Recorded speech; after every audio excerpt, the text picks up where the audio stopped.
이전에 한번 말씀을 드렸었는지 모르겠습니다. 그런데 이제 여러분들 그 인도에는 그 카스트 제도라고 하는 제도가 있어요.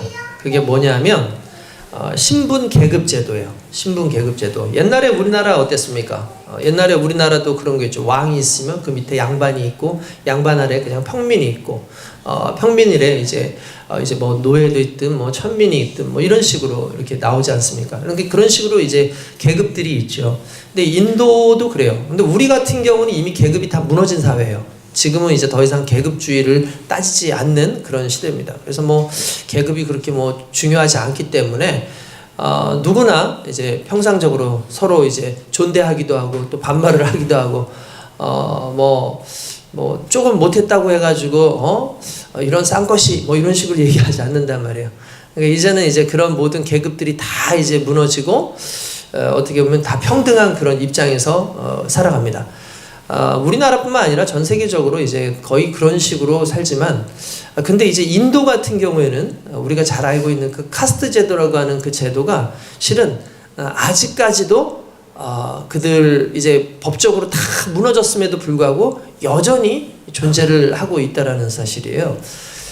카스트 제도 그러면은 이제 크게 4가지 계급으로 나눕니다. 그러니까 첫 번째를 뭐 여러분도 아시겠지만 이제 브라만이라고 하는 계급이 있어요. 이 사람들은 이제 일반적으로 제사장이죠. 제사장 계급.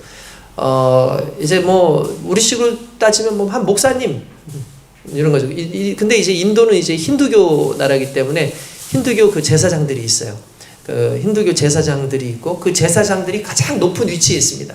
왜냐하면 나름대로 이 사람들이 뭐 영적인 것을 다스린다 해가지고 가장 높은 그런 지위에 있고, 그 다음에 사람들이 이제 크샤트리아라는 그런 사람들인데, 요 계급은 두 번째 계급인데, 왕이라든지 또는 귀족 또는 이제 무사, 당시만 해도 이제 싸움하는 그런 장군들, 이런 장군들이 이 두 번째 계급에 속했어요.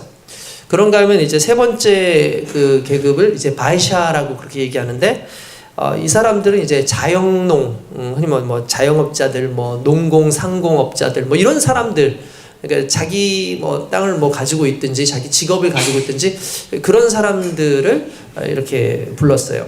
그리고 그다음에 이제 제 4계급이 있는데 그게 이제 수드라라고 들어보셨습니다. 수드라. 이 사람들은 대부분 이제 좀 육체 노동자들. 좀 많이 좀 이렇게 떠진 뭐 자기 것 뭐 미천도 없고 뭐 농토도 없고 뭐 그러니까 이제 남의 아래에서 일하는 사람들 뭐 농노 같은 사람들 이런 사람들이에요. 그러니까 이제 4계급이 있다. 아마 우리 고등학교 때 중학교 때 다 배운 걸 겁니다. 근데 여러분 실은요 여기에 한 계급이 더 있어요. 근데 왜 이걸 계급으로 치지 않냐면 계급 외 존재들이 계급 외 그걸 뭐라고 부르냐면은 찬달라라 그래요. 찬달라. 이 사람들을 흔히 뭐라고 부르냐면 불가촉 천민 이렇게 불러요. 불가촉 천민. 그러니까 불가촉 천민이라는 건 뭐냐면 만져서도 안 되고 대화를 해서도 안 되는 존재들인 거예요. 그러니까 무슨 말이냐면 사람이 아니라는 거예요. 거의. 그러니까 내 계급 안에도 들어가지 못하는 거예요. 그냥 차라리 5개 계급을 만들어주면 되는데 그 계급이라는 것 자체에도 만들지 않아요. 그 이유에 대해서 여러 가지 이야기를 하는데 일반적으로 무슨 얘기냐면 이 사람들은 여러분 힌두교는 여러분들 윤회를 믿잖아요. 그죠? 윤회를 믿잖아요. 그러니까 윤회설에 의해서 지금의 사람들이 이 계급은 예전에 그러니까 이전의 생을 살았을 때 그 사람들의 행위나 또는 그 사람들의 업보에 의해서 이렇게 나오는 것이다 라고 얘기를 해요. 그러니까 뭐 브라만 계급이라든지 크샤트리라든지 이런 사람들은 뭐 나라를 위해서 뭐 열심히 일을 했었던 사람이라든지 뭐 착한 일을 했었다든지 그런 사람들인데, 여기서 말하는 불가촉 천민들은 이전에 살인자였거나 또는 나라를 팔아먹었던 아주 중역 죄인이었다든지 그런 사람들이 이렇게 다시 환생을 해가지고 이렇게 태어나는 것이다 라고 얘기를 하고 전 국민이 대부분 그걸 믿는다라고 얘기하는 거예요. 여러분들 믿어지십니까? 여러분 이게 참 웃기는 거죠. 어떻게 보면은 다시 윤회해가지고 돌아가지고 다시 그 못된 짓을 한 사람이 이렇게 온다. 그래서 그 사람들은 불가촉 천민이라 가지고 아주 무시해요. 그래서 아무튼 인도 같은 데 가면은 솔직히 지금 여행 가는 게 상당히 무서운 곳이에요. 특별히 여자분들은 여행을 가시면 안 됩니다. 제가 보기엔 그래요. 거기는 성범죄도 상당히 많이 일어나고 뿐만 아니라 성범죄뿐만 아니라 성범죄 이후에 여자들을 그냥 불을 태워서 죽이는 그런 경우들도 상당히 많이 일어난다는 거예요. 근데 여러분 안타깝게도 그 대상이 누구냐면 대부분 불가촉 천민들이 많이 당해요. 또는 이제 수드라라고 하는 그런 사람들이 그러니까 계급이 다른 사람들이 그렇게 당하는데, 특별히 불가촉 천민 같은 경우에는 그 도가 너무나 넘어서서 이거는 법적으로도 어떻게 막을 수가 없을 만큼 그런 일이라는 거예요. 그래서 이제 외국 사람들이 오지 않으니까 최근에는 어떻게 하냐면 그냥 그런 사람들을 잡아가지고 공개 처형을 시켰어요. 그냥 심지어 막 화형을 시키기도 하고 그냥 총살형을 시키기도 하고 뭐 이런 식으로 해가지고 이제 위협을 주는데도 여전히 그런 일들이 일어났다는 거죠. 그러면 여러분들 이 정도 되면은 야, 이거 정말 심각한 사회다. 그러면 자연스럽게 이 계급을 완전히 없애야 된다. 그래서 다 없애야 된다. 이거 좀 전체적으로 동조해서 좀 없앱시다 라고 얘기해야 될 거 아니에요. 그죠? 그런데 여러분, 여전히 없어지지 않는 이유가 있대요. 뭐냐면 이 계급, 특별히 불가촉 천민이라고 하는 이 찬달라라고 하는 그 계급까지 합해가지고 이 계급을 없애면 안 된다라고 말하는 부류가 있어요. 여러분 어딜까요? 여러분 생각해보세요. 이 계급제를 없애면 안 된다라고 누가 얘기할까요? 어디? 그러니까 일반적으로 사람들이 생각하기에는 제사장이나 왕들이 당연히 우리의 계급을 무시하면 안 되니까 그렇게 하면 안 된다라고 생각을 하겠죠. 근데 놀랍게도요, 이 계급을 없애면 안 된다라고 말한 사람들이 제4계급인 수드라였어요. 그러니까 왜 그렇게 얘기를 했냐면 이 사람들이 그렇게 얘기하는 거예요. 내가 당연히 위로 올라가는 건 좋은데 위로 올라가는 것보다 더 못 참겠는 건 뭐냐면, 위로 못 올라가는 것보다 더 못 참는 건 밑에 있는 찬달라들이 올라오는 건 난 못 참겠다. 그러니까 이게 너무 웃기지 않습니까? 그래서 네 번째 계급이에요. 이 계급 없어지면 쭉 올라갈 수 있는데도 불구하고 그 계급 안에도 들지 못하는 그 찬달라라고 하는 그 불가촉 천민들이 나하고 동등한 대우를 받는 건 도저히 못 참겠다. 그래서 오히려 이 네 번째 계급의 사람들이 이걸 반대를 한다는 거예요. 여러분 이게 어떻게 보면 인간의 악함이에요. 인간 속에 들어있는 어떤 사람들을 향해서 분명히 나도 그렇게 고통을 당해왔는데 자기가 누군가를 또 고통을 줄 수 있다면 거기에서부터 쾌락을 느끼고 그걸로 인해서 만족감을 느끼는 그 인간의 죄성에서부터 나오는 것이 아닌가라는 그런 생각을 해봅니다. 여러분 사람이 이렇게 악하고 완악한 그런 사람들이 정말 세상에는 수두룩하게 많고 그게 우리가 아니라는 법도 없다라는 걸 좀 생각해 봐야 됩니다. 정말 하나님 앞에서는 우리가 온전히 서는 것 같지만 정작 좀 우리보다 좀 여러 가지로 좀 열악한 상황 가운데 있는 사람들에 대해서 그를 무시하고 그를 함부로 대하고 그들에 대해서 뭔가 올라오는 것 자체가 배가 아파서 깔아뭉개려고 하는 이러한 정신이 그리스도인의 정신은 아니라는 거죠. 그리스도인의 정신은 어떤 정신입니까? 누구든지 하나님의 자녀로서 대우하는 것. 그래서 나도 하나님의 자녀고 그도 하나님의 자녀이기 때문에 그 하나님의 자녀로서 살아가는 자들에게 하나님의 복을 축복하는, 하나님의 평안을 나누는, 이게 믿는 사람들의 모습이고 오늘 저와 여러분들의 모습이라는 걸 깨닫길 주님의 이름으로 축원드립니다. 할렐루야. 여러분 왜 이 이야기가 먼저 이렇게 서두에 나오겠습니까? 그것은 간단합니다. 우리가 바라보는 눈이라는 거예요. 바라보는 눈. 우리는 우리의 인생 가운데 정말 좀 아래 있고 힘든 그런 부분들이 막 나를 치고 올라오는 것에 대한 그런 좀 분노가 있고 좀 그래요. 근데 솔직히 좋은 세상이 되려면 그런 것에 집중하는 삶이 아니라 더 좋은 것, 더 좋은 사회를 만들기 위해서 내가 좋은 사람이 되어지고 다른 사람들도 좋은 사람이 되어질 수 있는 것을 확장해 나가는 그 부분이 필요한 거죠. 그게 특별히 우리 믿는 사람들의 하나의 본질이라고 생각을 해야 된다는 사실이에요. 내 본질이다. 이것이 중요한 것이다. 라고 생각을 해야 된다는 사실입니다.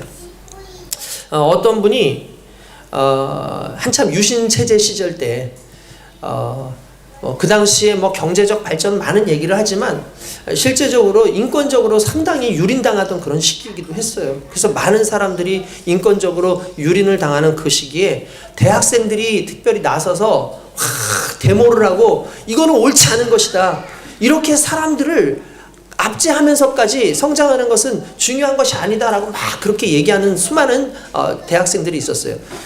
그러한 운동들이 계속 돼가지고 결국은 이제 군사 독재 시대 때에도 그 군사 독재를 다 무너뜨리고 시민들과 또한 대학생들이 정말 많은 열심을 통해 가지고 결국 자유로운 지금 이 상황까지 또 오게 된 거죠.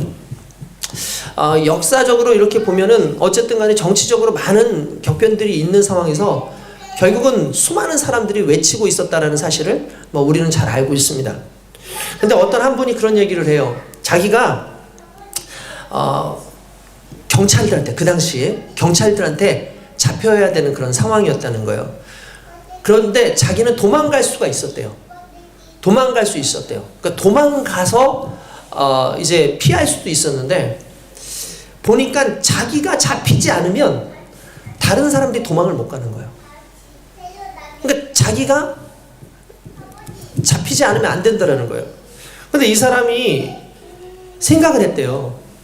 자기는 이렇게 하지 말자고 3분 정도의 외침을 가지고 막 이렇게 했는데 자기를 잡아오고 수많은 사람들을 잡으러 오는 그 상황 속에서 이 사람이 무슨 생각을 했냐면 이런 생각을 했다요. 어차피 내가 이렇게 외쳐도 갑자기 변하지 않을 걸 알겠대요. 내가 아무리 노력을 한다 할지라도 갑자기 이 상황이 막 변하지는 않을 거는 알겠더래요. 그런데 자기가 이 3분 동안 외치고 난리를 치고 정권 이건 잘못된 것이다. 빨리 이 문제가 있으니까 어떻게 해라 라고 얘기를 하는 그 상황 속에서 내가 3분을 외치는 게 결국은 그 3년간의 감옥살이랑 거의 바꿔야 되는 그런 상황이었던 거예요. 도망갈 수 있잖아요. 근데 이 사람이 그냥 끝까지 지켰대요. 되지 않을 걸 알면서도. 근데 왜 그랬냐? 그냥 이런 생각이 들더래요. 너무 못나 보이잖아. 내가 너무 못나 보이잖아. 내가 안 해도 되는 거지만 못 이겨 하고 그냥 가버려도 되는 것이고 아예 하지 않아도 되는 거지만 내가 너무 못나 보이더래요. 자기 자신이. 그 말은 무슨 말이냐면 때로는 내가 이렇게 그냥 나서서 3분 하고 나서 3년을 하더라도 도망가지 않고 그냥 그렇게 하는 것으로 말미암아 자기를 지키는 거예요. 자기를. 자기 존엄을 지키는 거예요. 아, 내가 이렇게 함으로 나는 존귀한 사람이다. 나는 그래도 이 시대를 거슬러서 무언가를 하려고 했었던 사람이다라는 걸 깨닫게 되더라는 거예요. 저는 이게 상당히 참 중요한 의미를 가지고 있다고 생각을 했어요. 무슨 말이냐면 알지만 그렇게 되지 않을 것을 알지만 그럼에도 불구하고 내 정체성, 나의 존엄이 있기 때문에 그걸 외치는 것, 이것이 상당히 중요한 것이다. 이것이 상당히 중요한 것이다. 여러분 안 될 거 알아요. 이게 안 될 걸 알아요. 그럼에도 불구하고 피하는 것은 너무나 못나 보인다는 거죠. 우리가 크리스찬으로 살면서 이 세상이 변화되지 않는 것도 잘 알아요. 우리가 뭐 하나 했다고 해서 그리스도의 복음적인 어떤 부분을 했다고 해서 갑자기 이 사람들이 예수 믿고 나오지 않는 거 압니다. 그럼에도 불구하고 세상처럼 살지 아니하고 그럼에도 불구하고 내가 믿음의 사람으로서 지키고 뭔가를 보여주려고 하는 그 자체만으로 중요한 건 나의 존재를 지키는 거예요. 내 믿음을 지키는 것이고 나를 지키는 거라는 거죠. 여러분 우리는 자꾸 세상에 편승하죠. 세상이 알아줘? 내가 이렇게 한다고 해서 세상이 알아줘? 세상은 몰라줄 수 있어요. 그런데 중요한 건 내가 알고 하나님을 알아요. 이 인생을 살아가는 모습으로 우리가 살고 있는가? 이 부분이 중요하다는 거죠. 오늘 본문 말씀에 보면은 여러분 이런 내용이 나옵니다. 15절에 보면은 이런 말이 나와요. 너는 진리의 말씀을 옳게 분별하며 부끄러울 것 없는 일꾼으로 인정된 자로 자신을 하나님 앞에 드리기를 힘쓰라. 할렐루야. 할렐루야. 아멘. 여러분 여기서 중요한 건 이 부분입니다. 일꾼으로 인정된 자로 자신을 하나님 앞에 드리기를 힘쓰라 라는 내용이에요. 여러분 일반적으로 직분은 누가 세웁니까? 직분은 누가 세우죠? 여러분들의 직분을 누가 세워요? 우리는 그렇게 얘기죠. 하나님께서 여러분들에게 직분을 세워주셨습니다 라고 얘기를 합니다. 그런데 물론 이제 하나님께서 맡겨주신 직분이긴 하지만 그 모든 과정을 검토하는 거는 뭐 담임 목사님이라든지 아니면 이제 뭐 장로를 세운다 그럴 때에는 모든 교회의 공동회의를 통해 가지고 이분을 장로로 세울지 말 것인지에 대해서 투표를 해요. 투표를 해가지고 이분을 장로로 세우자라고 해서 세우죠. 그러니까 일반적으로 사람들이 세우는 거예요. 세우는 것 자체는 사람들이 세워요. 근데 중요한 것은 그러나 인정은 하나님이 하신다는 거예요. 세울 수는 있어요. 사람들이 세울 수는 있지만 인정은 하나님이 하신다는 거예요. 이게 너무나 중요한 부분이라는 거예요. 무슨 말이냐면 우리는 사람이 세웠기 때문에 사람에게 인정을 받아야 된다고 생각을 하는데 중요한 것은 사람이 세우든 누가 세우든 우리의 인생은 하나님께 인정받는 인생일 때에 가장 값진 인생이라는 것을 의미하는 겁니다. 아까 전에 말했던 것처럼 말 안 해도 돼요. 세상 사람들 그냥 이대로 다 좋잖아. 지금 뭐 경제적으로도 발전하고 있잖아. 지금 뭐 아무런 문제 없잖아. 그냥 인정할 수 있어요. 그런데 중요한 건 그렇게 말해도 그 경제를 살리기 위해서 죽어가는 수많은 사람들이 있고 수많은 사람들이 피해를 보고 있고 무시당하는 사람들이 있는 그런 시대에 적어도 모르고 있으면 모르겠는데 알고 있다면 한마디라도 해가지고 그건 잘못된 것이야 라고 말할 수 있는 자기의 정체성, 이거 누가 알아주는 거 아닌데도 불구하고 내가 알고 하나님이 알고 계신다라는 그 사실 앞에 묵묵히 그 길을 걸어가고 한 발짝을 뗄 수 있다는 것. 여러분, 이게 오늘 우리에게 필요한 이 시대를 거슬러 나가는 하나님 백성의 삶의 모습인 줄로 믿습니다. 할렐루야. 그러기 위해서는 무엇보다 가장 중요한 게 있어요. 뭐냐면 옳은 분별을 할 줄 알아야 된다. 할렐루야. 여러분, 옳은 분별을 할 수 있기를 주님의 이름으로 축원드립니다. 15절 보니까 이렇게 나옵니다. 너는 진리의 말씀을 옳게 분별하여 부끄러울 것 없는 일꾼으로 인정된 자로 자신을 하나님 앞에 드리기를 힘쓰라. 할렐루야. 여러분, 그렇습니다. 우리가 가장 중요한 건 그거예요. 행동 이전에 그것이 옳은가? 행동 이전에 그것이 맞는 것인가? 그것이 진리인가? 그것이 복음인가? 를 무조건 생각을 하고 가야 된다는 거예요.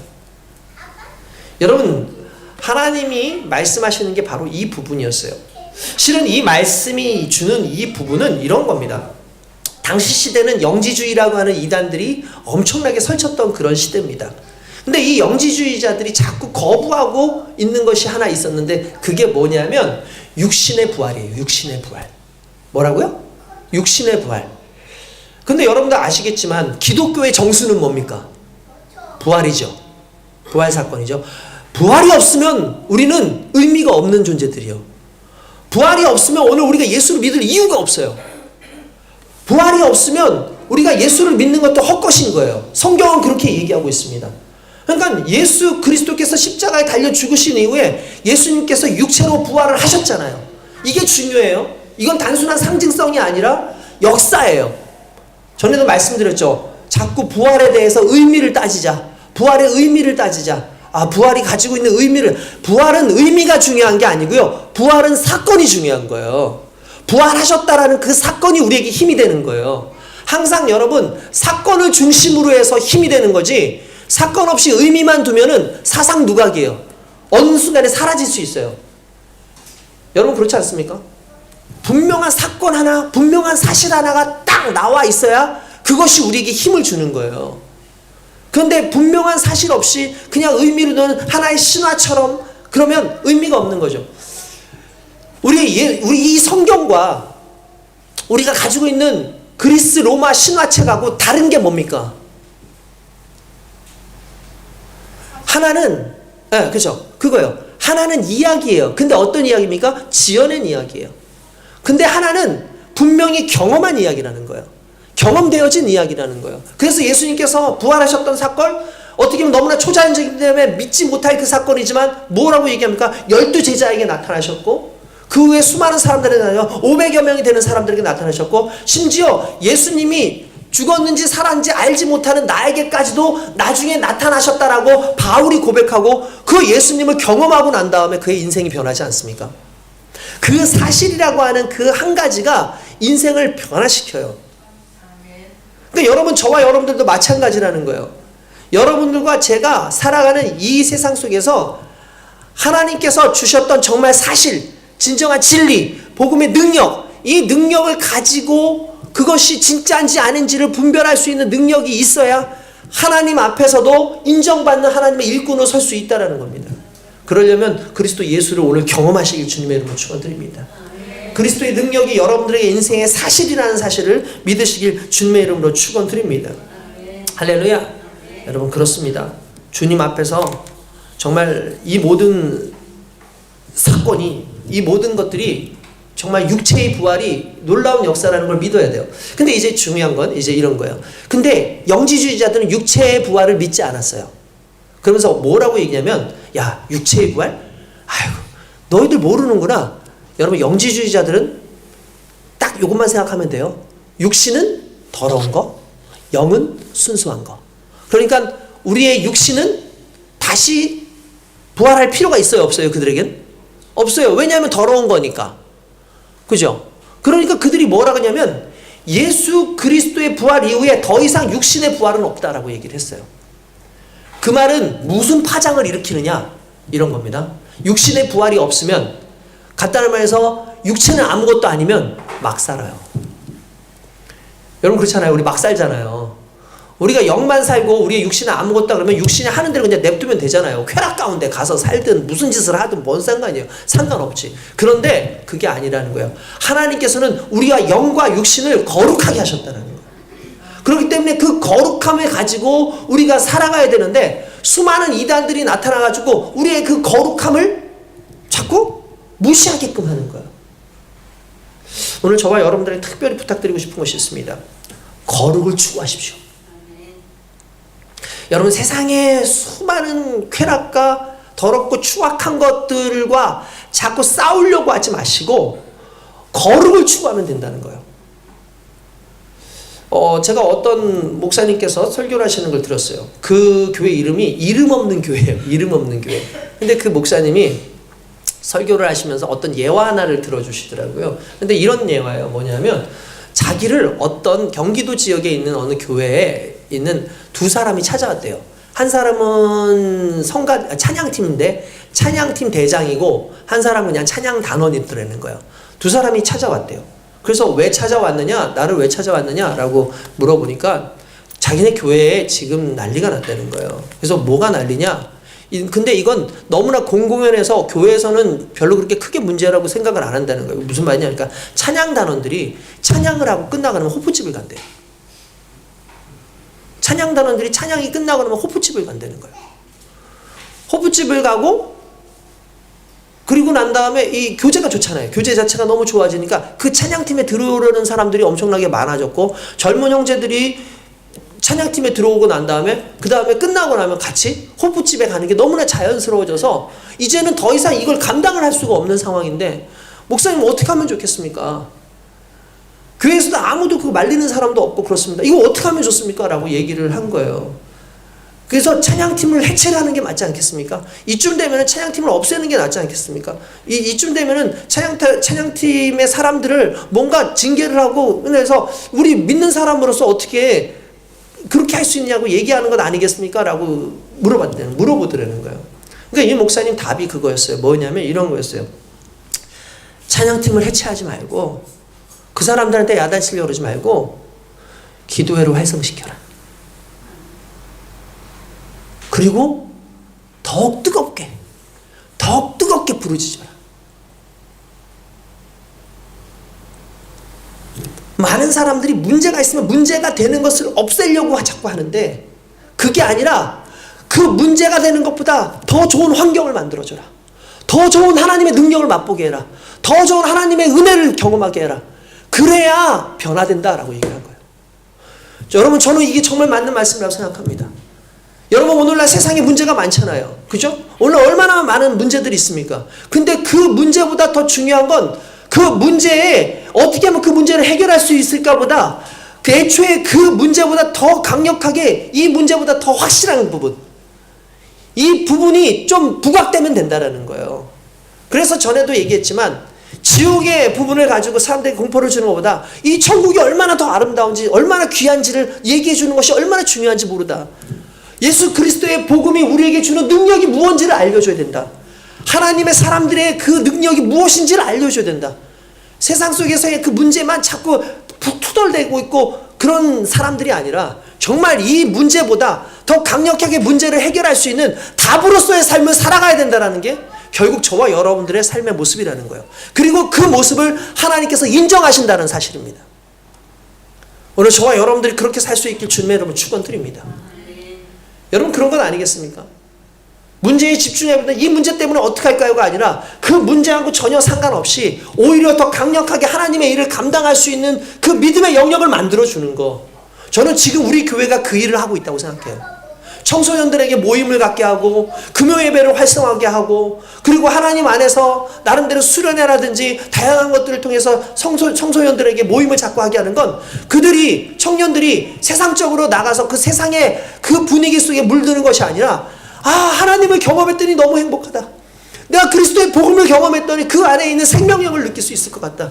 그리고 그것이 내게 소망이다라는 걸 경험하게 해주는 것. 이게 오늘 우리 교회의 사명이고 오늘 저와 여러분들의 사명인 줄로 믿습니다. 그럴 때 하나님께서 인정하시는 교회가 될 줄로 믿습니다. 할렐루야. 그렇습니다. 교회를 다니는 것도 저와 여러분들이 신앙생활하는 것도 결국은 무슨 이유에서입니까? 중심이 바뀌는 거죠. 중심이 바뀌는 것. 하나님 것으로 더 풍부해지는 그 중심이 바뀌는 그 역사가 일어나야 된다는 거예요. 자기가 아니라 일꾼도 마찬가지라는 거예요. 이제 더 이상 내 일을 위해서 존재하는 것이 아니라는 걸 깨달아야 될 줄로 믿습니다. 오늘 읽지는 않았지만 실은 디모데후서 2장 3절에 보면 그런 얘기가 나와요. 4절에 보면 3, 4절에 너는 그리스도 예수의 좋은 병사로 나와 함께 고난을 받으라.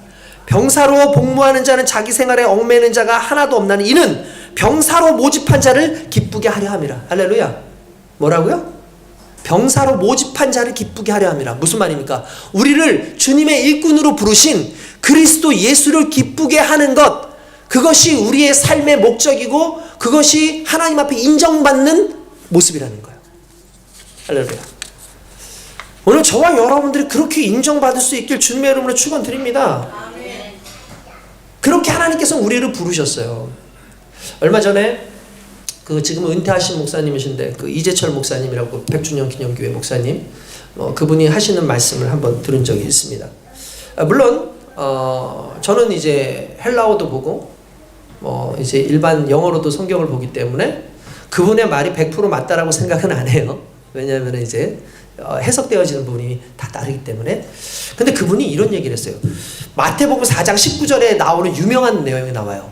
너희로 하여금 누구를 낚는? 사람 낚는 어부가 되게 하리라. 이렇게 되어 있어요. 그럼 일반적으로 우리는 사람 낚는 어부다 그러면 이전까지는 무엇을 낚았어요? 뭘 낚았죠? 베드로가 뭐 낚았어요? 물고기를 낚았어요. 물고기를. 그렇죠? 물고기를 낚았어요. 근데 갑자기 성경에는 사람 낚는 어부라는 단어를 썼어요. 이제 너희로 하여금 사람 낚는 어부가 되게 하리라. 그렇게 얘기를 하죠. 낚는다라는 얘기를 오늘날에는 좀 안 좋은 식으로 표현하잖아요. 나 낚였어. 나 낚였어. 그러잖아요.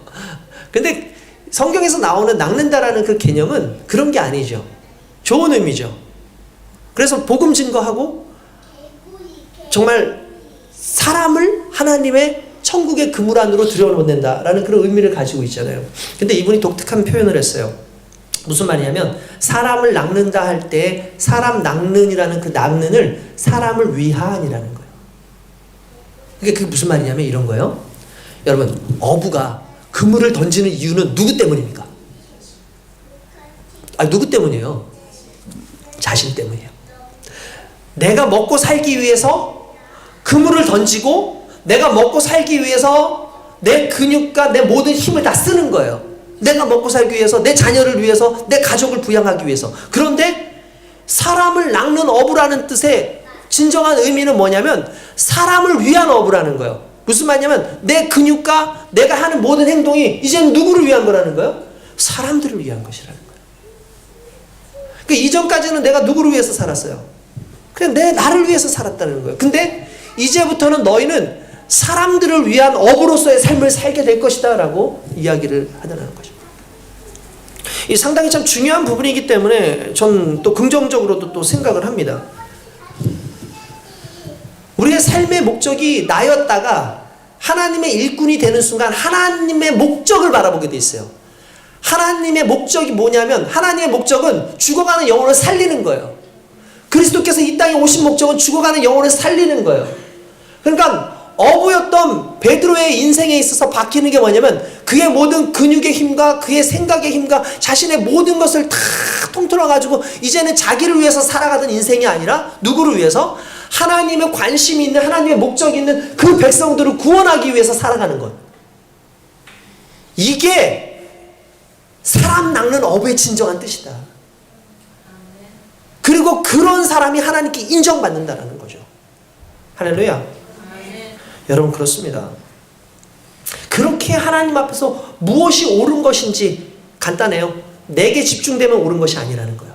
그러나 하나님의 관심에 집중되면 그게 옳은 거라는 거예요. 말씀이 그것을 끊임없이 얘기하죠. 그러면 자연스럽게 나와야 되는 게 있어요. 옳은 말씀은 반드시 분별하고 나면 순종이 있어야 되는 거예요. 옳은 말씀으로 우리에게 다가왔다면 그 말씀에 대한 순종으로 나가지 않으면 그것은 옳은 말씀에 대해서 우리가 받아들이는 부분이 아니라는 거죠. 할렐루야. 그렇습니다. 여러분 이 부분이 너무나 중요한 거예요. 무엇이 옳은 것이냐? 우린 정체성을 깨달아야 돼요.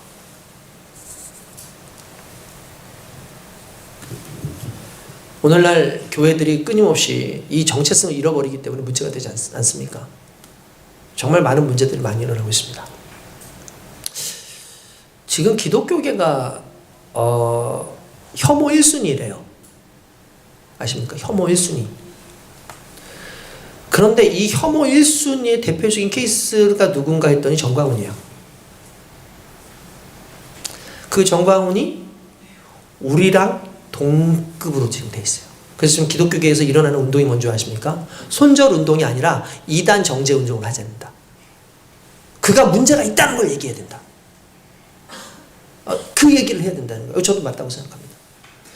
그냥 우리가 저러지 않으면 됐지가 아니라 나서서 저게 잘못되었다.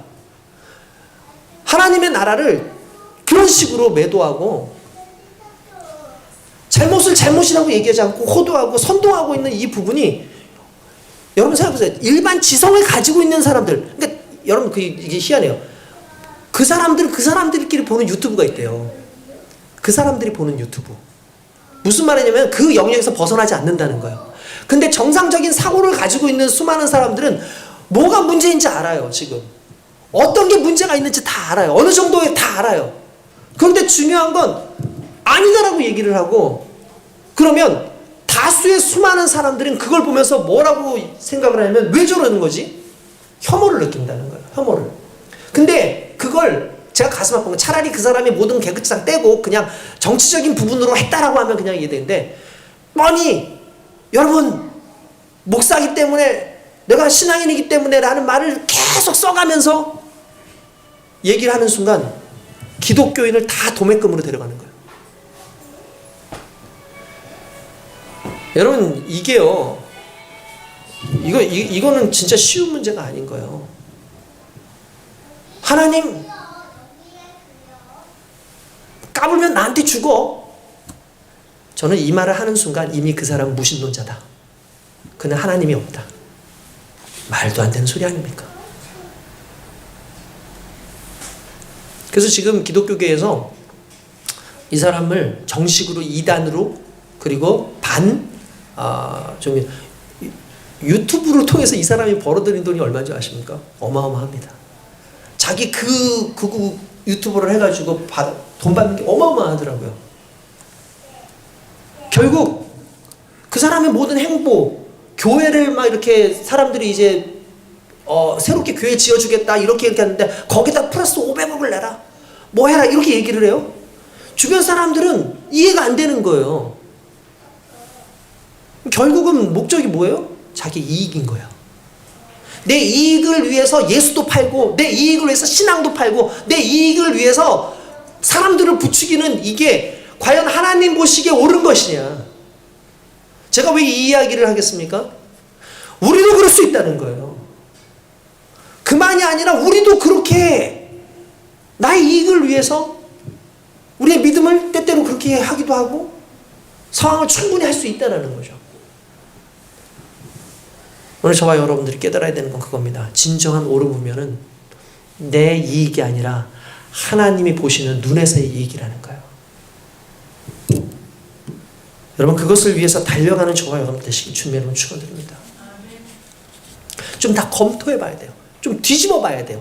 삶을 한번 좀 뒤집어 보고 그냥 있는 그대로만 보고 와 그게 옳은 것이라고 얘기하지 마시고 하나님의 관심이 조금 더 어려운 사람들에게 있었다는 사실과 하나님의 관심이 정말 무시당하고 있는 그 교회에도 있다라는 사실을 좀 알았으면 좋겠어요. 제가 이런 얘기를 하면은 좀 여러분도 어떨지 모르는데 참 괜찮은 목사님들 많으세요. 최근에 이 괜찮은 목사님들이 제 이름은 언론 아닙니다. 이 목사님들이 하는 운동들이 있습니다. 그게 뭐냐면 교회 분립운동을 해줘요. 교회 분립운동. 그 교회 분립운동이 뭐냐면 교회가 너무 큰 거예요. 교회가 너무 커요. 이 교회로 다 몰리는 거예요. 사람들이. 그거 아시죠? 눈덩이 효과. 눈이 처음에는 조그맸지만 굴리면 어떻게 됩니까? 더 많은 게 모이게 돼 있어요. 사람들이 대형 교회 가는 거 좋아합니다. 우리 교회처럼 작은 교회 잘 안 옵니다. 대형 교회 가는 거 좋아합니다. 뭐 그걸 막을 수 없습니다. 시대적으로 사람들 다 그런 거니까. 왜냐하면 일단 편하잖아요. 시설도 좋고 주차장도 있고 또 가면은 교회가 크니까 나도 커 보여요. 좀 그런 맛도 있어요. 아, 나 어느 교회 다녀? 그 교회 다니세요? 아, 나 어느 교회 다닌다? 그 교회 다니세요? 왜냐하면 우리 교회는 이름도 몰라요. 근데 그 교회는 누구나 다 이름을 알아요. 근데 그 이름 아는 그 교회를 다닌다는 것만으로도 내가 이름이 있는 것처럼 느껴져요. 큰 교회들이 대부분 좀 그런 게 없잖아요. 있죠? 그러니까 사람들이 거기 가요. 자매도 많아요. 형제도 많아요. 사랑의 짝대기가 될 수 있어요. 어쨌든 이런 모든 상황들이 막 거기서 이루어지고 있는 대형 교회들이 엄청나게 많이 있어요. 그러니까 또 이제 목사님들이 선각을 한 거야. 이렇게 교회들이 자꾸 커져가는 거 이거 좋은 거 아니다. 그래서 나 분립을 시키겠다. 그래서 분립을 해줘요. 몇백 명씩 떼주는 거예요. 몇백 명씩 떼가지고 왜냐면 몇만 명 교회니까 몇백 명 떼는 거야. 아무것도 아니지 않습니까? 몇백 명씩 떼가지고 보내준대요. 이쪽으로 보내주고 저쪽으로 보내주고 이쪽으로 보내주고 이쪽으로 보내주고 막 사람들이 박수 쳤어요. 와 역시 멋있는 목사님이야. 역시 이 목사님 진짜 대단한 목사님이야. 야 이러기 쉽지 않은데 어떻게 남들은 다 모으려고 하는데 어떻게 이렇게 떼줄 수가 있지? 진짜 멋진 목사님이야 라고 얘기를 해요. 그리고 나서 들리는 소문이 더 대단해요. 와 200명으로 시작했는데 벌써 2000명이 됐대. 분립된 교회가. 야 200명으로 시작했는데 벌써 500명이 넘었대. 와 대단하지 않아? 막 이렇게 얘기해요. 그러면서 그 분립되어서 나온 어떤 한 목사님이 설교하는 걸 들었어요. 자기가 개척을 했는데 개척을 할 때 참 많은 어려움들이 있었고 이렇게 했어요. 개척을 200명 데리고 했어요. 제가 화가 나서 꺼버렸어요. 만약에 그분이 개척 자기 와이프하고 자기 새끼들하고만 해가지고 했으면 2,000명 됐을까요?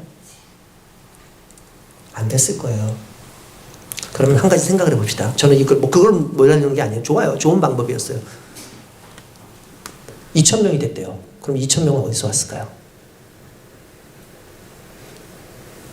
야, 저기 동네에 있는 유명한 교회가 분립해가지고 여기 왔대. 그래? 한번 가볼까? 작은 교회 성도들이 가는 거예요. 작은 교회는 더 작아져요. 성도가 점점 더 사라져요. 근데 그 교회는 성도들이 더 늘어나요. 이렇게 얘기하면 돼요. 프랜차이즈. 차라리 여러분 동네에 있는 교회에 저희가 건전한 교회인지 확인해 볼 테니까 여러분들 그런 교회 가서 어려운 교회 가서 좀 섬기십시오라고 했다면 우리 교회도 좀 오지 않았겠습니까? 그래서 우리 청소년과 청년들을 위해서 우리 어르신들을 위해서 뭔가 헌신하고 봉사하면서 정말 바닥에서부터 하는 게 뭔지를 좀 알지 않겠습니까? 사람들이 보기에는 그 모양이 너무나 좋은 거예요. 분립하고 뭔가 세워주고. 그런데 결국 그렇게 했더니 나타나는 현상이 작은 교회들이 더 무너져요. 그런데 더 놀라운 건 그렇게 했던 목사님들은 더 칭송받아요. 대단한 목사님이야. 이런 목사님 없어. 생각을 해보자는 거예요. 무엇이 옳은 것일까? 분명히 좋은 의도였을 거예요. 근데 한 단계 더 나갔어야죠. 한 단계 더 살펴봤어야죠. 힘든 교회들, 어려운 교회들, 지금 쓰러져가는 그 교회들을 위해서 그럼 우리는 무엇을 할 수 있는가를 좀 더 생각했어야죠.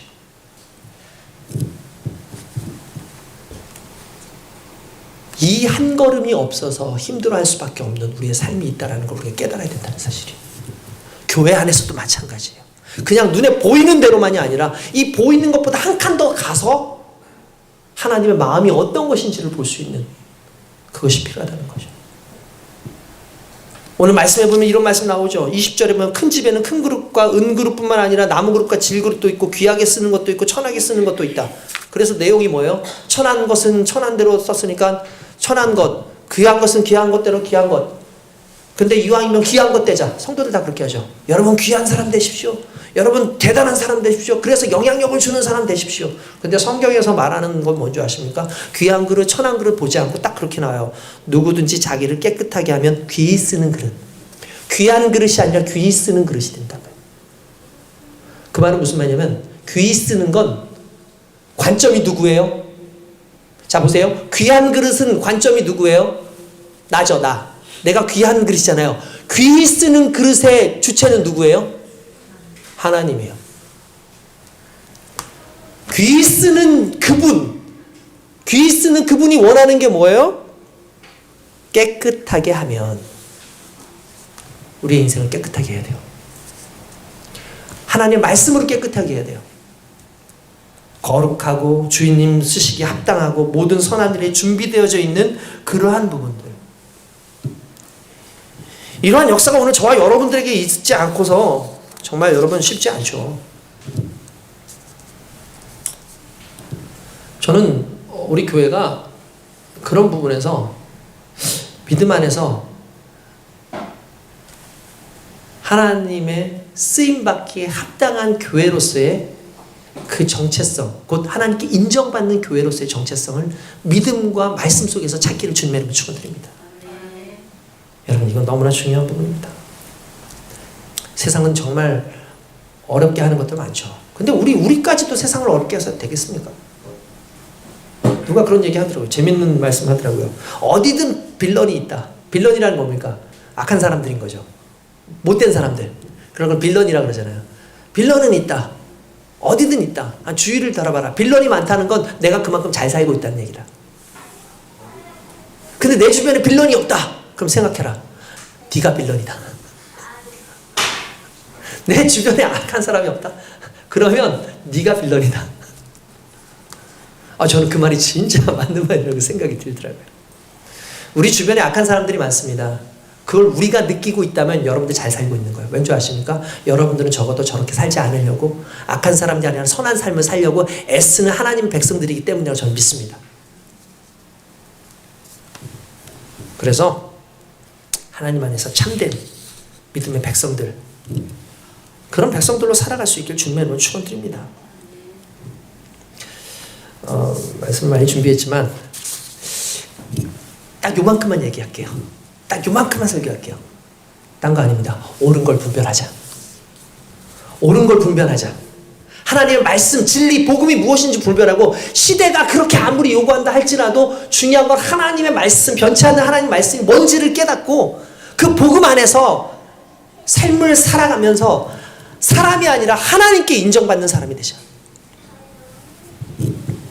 저와 여러분들 그런 사람 될 수 있길 주님의 이름으로 축원드립니다. 기도하겠습니다.